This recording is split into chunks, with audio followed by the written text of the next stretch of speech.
nervous in the moment. I feel like somehow with the camera there, it feels like there's like an observer. Do you know what we got to do? We got to switch off from the arena. I think that's it. And then what we got to do is just let it happen. Yeah. And don't be worried about anything. Just let it spill. Yeah. Okay, so don't worry. Okay. Yeah. So, Stephen, my dear friend, we're sat here in the house of the artist, the house that I've had the privilege to grow up near when my family first moved to London over 20 years ago, and I've known you ever since, and consider you one of my closest friends, mentors, and inspirations, honestly. So it's a real privilege and very special that you've welcomed me into this space. And you're very welcome, Alessandra. Thank you. Okay. Yeah, it's a real, I love every time I'm in this room with you. Thank you. And so just to introduce Steve, Steve is an award-winning English artist who has exhibited all over the world, from Hong Kong, Miami, New York, Paris, London, and has managed to achieve quite a rare feat in this day and age, which is being able to live off art. So what do you make of that, Steve? I mean, just for you to be able to speak and introduce yourself. Well, first of all, how do you become an artist? So when I was in my teens, I loved sport, but I used to draw and fill the spaces all the time because I always had a drawing book. And then I had a collection of drawings and real life came at me, which meant that I had to find a job. So at 16, I got a job as a studio messenger for what was a graphic art studio. But to get the job, I had to prove myself. There were other people that applied. And I took my drawings along, had the interview, got the job. And really, that set me on the way to me using my hands and my eyes, which is being creative, because you just can't step in and paint oil portraits in life. You've got to come from somewhere. So for me, with that first job as a messenger, and then finding my way in a graphics field, and then letting go of that profession, and then making what was a jump into the unknown by finishing my job, making the decision, right, I've got a year to find out what this environment is of painting, drawing for myself. And yeah, I mean, you need to be a little bit mad and crazy to want to be an artist, because it's completely the unknown, and you just got to completely fall in love with it and embrace it. And then you wait and see what unfolds. And I was quite lucky. In the early 80s, money in London was quite good. Galleries were opening up. It was a good time to be a young artist. And so the thing is that, yeah, by doing competitions, puts you in the public eye, you're in an address book with a catalogue, a gallery can get in touch with you, and all of a sudden you're on the map and you're moving. The trick is to stay true to yourself. Discover. Look for different avenues. Don't be boxed in by the commercial aspects that it can be in fine art, where you make something and we need 30 more or 20 more. And by the way, don't change the technique. We need to keep this looking consistent so people will buy the work. That's dangerous to do that. So I've always been a little bit of a maverick. And that's good because it means that you explore, you fall in love with this exploration, and it leads you down different paths. So there's quite an explanation there. Yeah, a rich one when I hear you speak of it. And it's one of the things that I'm always struck by when we're together and you you speak is there's this immersion in the love for it, like you said, this love for the unknown, for the exploration. And I'm curious, how do you feel when you're in the realm of making, or when you're relating with the work, with working creatively?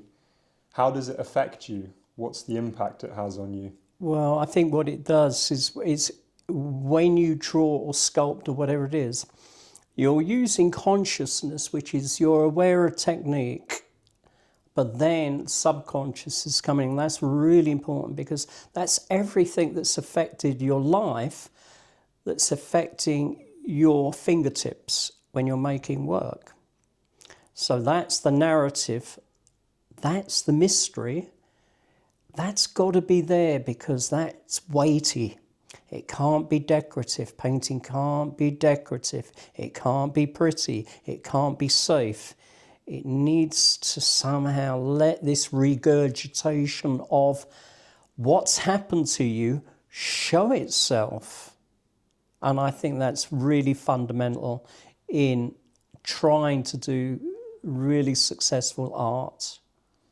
So what I hear, or if I'm hearing you right, Steve, it sounds like there's an interplay between what you are, your fabric, Yeah. kind of weaving into a contact point with the unknown and something emerging from that. Yeah, but then also, like many artists, so Picasso loved Van Gogh, loved Rembrandt, and that would echo through his work. And it's the same with Matisse, and it's the same with many artists. You've got a filter that's going on. So you've got your heroes and motivation that are spinning around in your mind. And then you're technically aware of certain things they're doing, but then you mix it with your process. And what happens, this is a constant thing that's going on, because there's many artists in history, your curiosity is curious about them. And you need to somehow touch them, feel what this is that they've done, but you need to do it through your own interpretation. So it goes through your filter. And that's a great way of educating yourself on painting, technique to a point, and it's all a fusion, hopefully, that happens. And it may not happen for some period of time, but you're on a journey with it, and there you're going. And it never stops. So what am I, 67? So my first love of looking at art would have been, funny enough, I saw a documentary, I think when I was around about 7 years old, on Leonardo da Vinci. It was an Italian documentary. I didn't understand a word, of course, but it came in with the filming of the character playing him with his drawings. And when I saw these drawings, I thought, oh, this is interesting. Got to have a look at this. So from there onwards, it still continues. Because you mentioned consciousness, right? So it sounds like it's not just your experience and the way you've been affected and the way that you are that comes out in the work, but it sounds like there are these nodes in the network of other artists who've inspired you. Yeah. There's a web of consciousness that you tap into. Yes, yeah. And the thing is, as I say, when you look at other artists in history, they've done exactly the same thing. Yeah. And how is that for you when you have this, because it transcends time and space, doesn't it? Some of these people are long dead. Yeah. How do you find yourself able to access, like you said, you need to touch the work and feel what it is. How do you do that? What's your way into sort of understanding it from the first person? There's nothing like looking at an original picture, because even painting is sculpture. When you look at the depth of field with the paint and the volume, your eyes work in a different way compared to looking at a screen of artwork or even a book, no matter how good the reproduction is. And the thing is, it's such amazing skill. So you're very touched when you look at these great works of art. The vision they have, not just the vision, but the technical application. It's like incredible so skillful, but it's not all about skill. You see, it's this vision, what's going on with them, and you just have to keep on coming back and back to it because it's so beautiful. There's a way that I feel like you've expressed this in the past to me about recording yourself in the work, sort of etching yourself into what's manifesting. Sure. What is it, do you feel, that gets etched? So you've talked about this web of what you're bringing to Sure. it. There's the connection and the way that you're affected by your life and the life of others who Sure. touch you. Yeah. What is it that's actually getting distilled in a work that you create that comes out of you? I mean, it's the kind of question, I don't know if there's a one word or one phrase answer. Sometimes you're in a void. When you're making a sculpture, drawing or a painting, you fall into a void. And it's good you don't know too much, because then it becomes too structured. It can become decorative. So you have to go into a bit of a free fall with it and hope the drawing, the sculpture leads you in the right direction with yourself. So it's a difficult one to try and explain in words, but you have to let go, fall into it. And sometimes even the mistakes are the things that you never planned for, but they allow the painting or the sculpture to have its own voice of making itself apart from you. So I feel very inspired, Steve, by what you're saying, and I also have there's a spark of curiosity about a word you used, and a kind of, I get a flavour of it. Like you said, it's hard to describe, but there's a sense of it I get when you talk about the void. And it seems to me that the way that you approach life, this is what the thing I meant about the immersion. It's not just you're immersed in the art, but the art is a way that you live your life, and the way that you live your life is in the art. And for me, there's a strong, what I find so inspiring is, although I'm not a painter, although I like to paint, I wouldn't consider myself a painter. I feel like there's so much for me to learn from the way that you approach art to the way to live, actually. And so coming back to this void and the unknown and the way that we don't know how things are going to unfold. Sure. And there's a mystery to how things are unfolding already in the moment. Sure. What is happening? What is the nature of what's happening? It's mysterious intrinsically, I find. And I want to understand more about your experience of this void. Does it ever give you cause for fear or discomfort in any way? Yeah, it will do, because you use fear. Fear is a part of the process of the tension of mark making. Even with your fingers pressing into clay, the nervous things you're not even aware of with your fingertips manipulating a brush. This is all a sort of fear, anxiety, something that you think, what is this? It's like that. But you press on and you do it regardless. So the thing is, this cocktail of human emotions sort of can happen at this moment of when you embark on doing this painting, this drawing, this sculpture. And that's what gives it its curiosity, its mystery. Because even you can't define all these mix of emotions that are boiling in you. So it runs from somewhere up here, through your head, down here, down your arm, the nerve ends to your fingertips, controlling a brush, maybe manipulating clay. You've just got, this is why you've got to let go. It's like an exorcism. Trust yourself, trust your instincts. Don't be too precise. Try to let it spill and happen. Because I think there's a story recently I heard about Gauguin was in a room and they were both painting the same subject.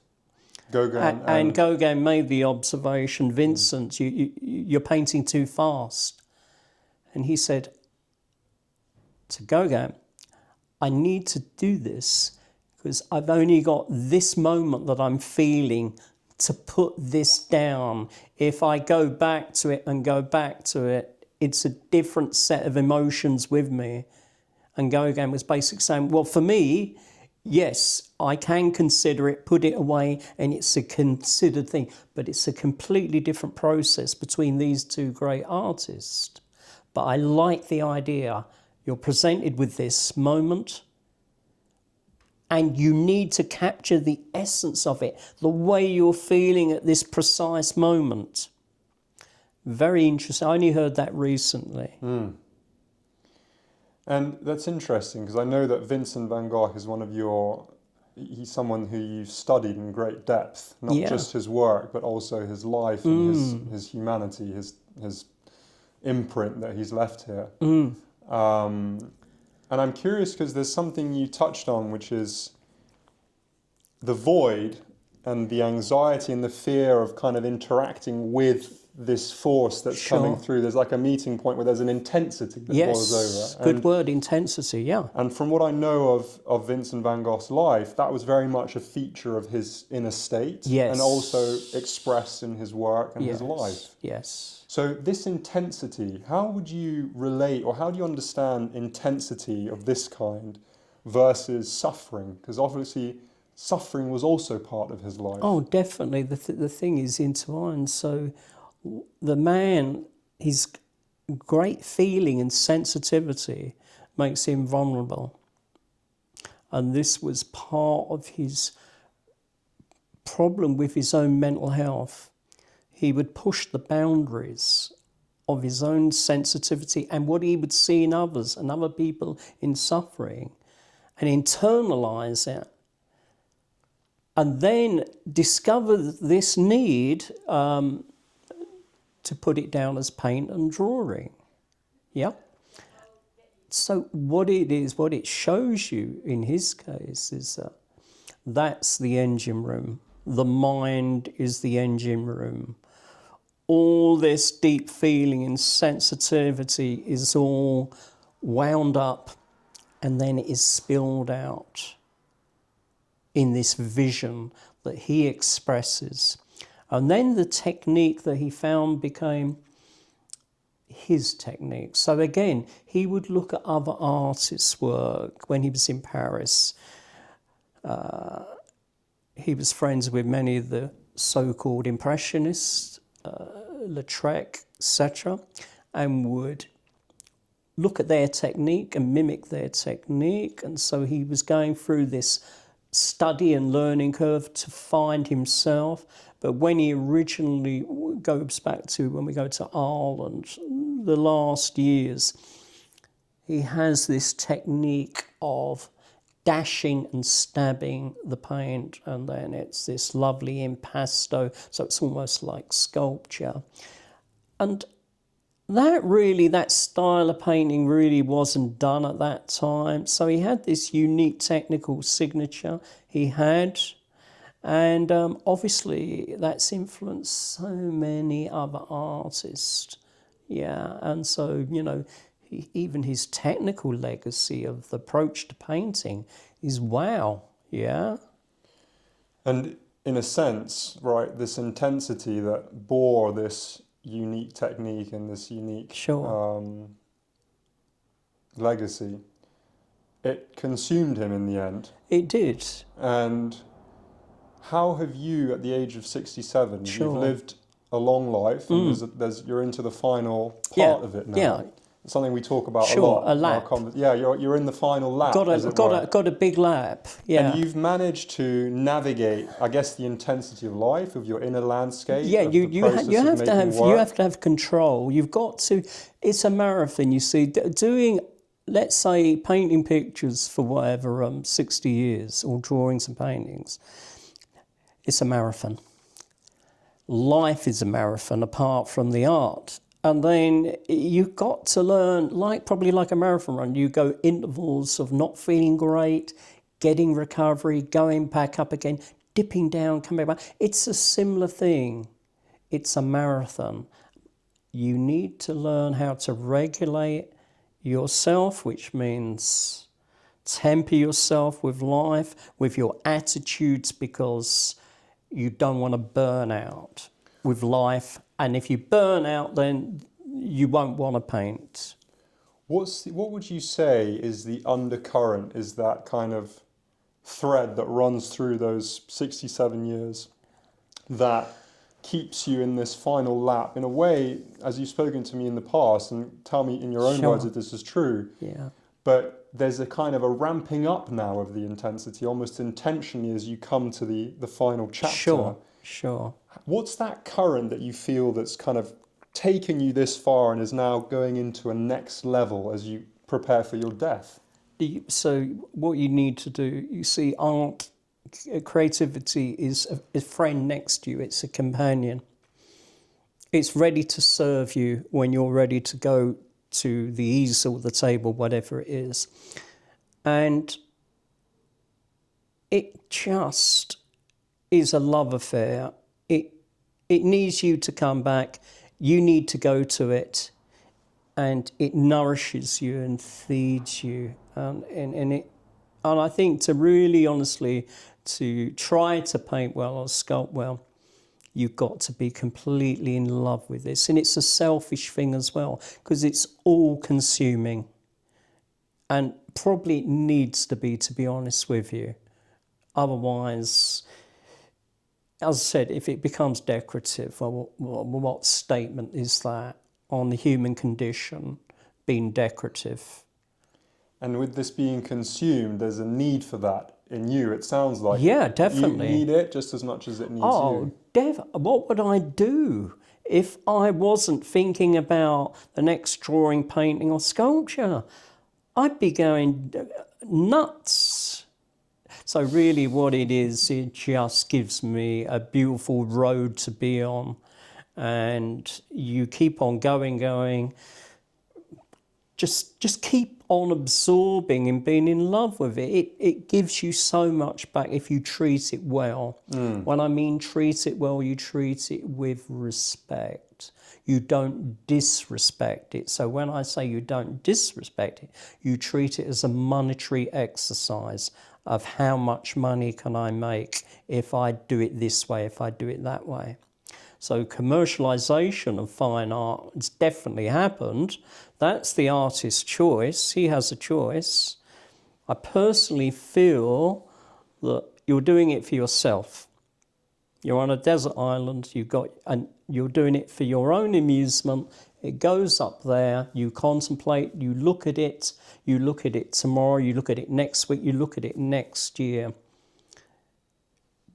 It's for you. But it's nice to engage other people's eyes looking upon a comment, because doing a paint and sculpture drawing is a comment, and sharing it with people. That's very nice. But I've found that that's not absolutely necessary. It has to be one-on-one for you, your pleasure. Pleasure, that's an interesting word I want to pick up on, because it seems to me implicit in what you've said about the way that it nourishes you, and that there's something more valuable than monetary gain.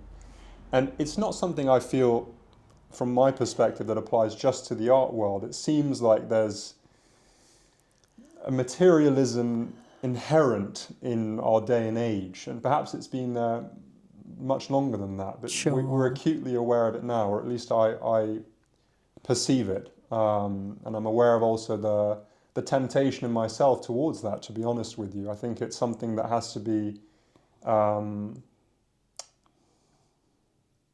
cognized and like felt as a real pull. So how have you, speaking for yourself, Sure. been able to keep yourself honest, by which I mean not honest but sincere, with integrity? Sure. Because I'm sure, and correct me if I'm wrong, Steve, but Sure. there must have been temptations and pulls from without for you as Sure. well along the way. Oh, yeah. How did you stay the straight and narrow path? And I don't mean just in the art, but in the way that you've been able to carry the art through being true to yourself, which is what you started off saying as being so crucial. Sure. So I learned a lesson early on. When I was around about 22, I was exhibiting with a gallery. They saw a work of mine in a competition, I'm not sure which one. They approached me, they said, we like the work. Can we have 6? Can we have 12? And I was young and eager because I wanted to exhibit, can you see? But I realised after doing the third or fourth facsimile, what I would say, I wasn't enjoying it. I thought, God, this is not right. This doesn't work. So I had a lesson early on, and I never forgot that lesson. And I remember the reasons why I left, let's say, design and graphics or whatever, to go into making art. It was making it for me, my choices, my decisions, my control. And the thing is, yes, you can do it on your own terms. You can explore, you can go and try a different style. And the thing is, I've always managed to respect myself enough to want to do that and continue with that, because that's the motivation, going into the unknown, new ground on doing something. So normally you don't get artists that become, they actually draw, watercolour, paint, sculpt. They more often than not fall into a niche they get known for. It could be painting, it could be watercolour, it could be etching, it could be sculpture. Sometimes you get a combination of the two with an artist. But the thing is that you just got to be there with big arms and swallow up as much as you can and keep on swallowing it up, because it enriches you by doing it. And that's what an artist should be looking for, enrichment in themselves.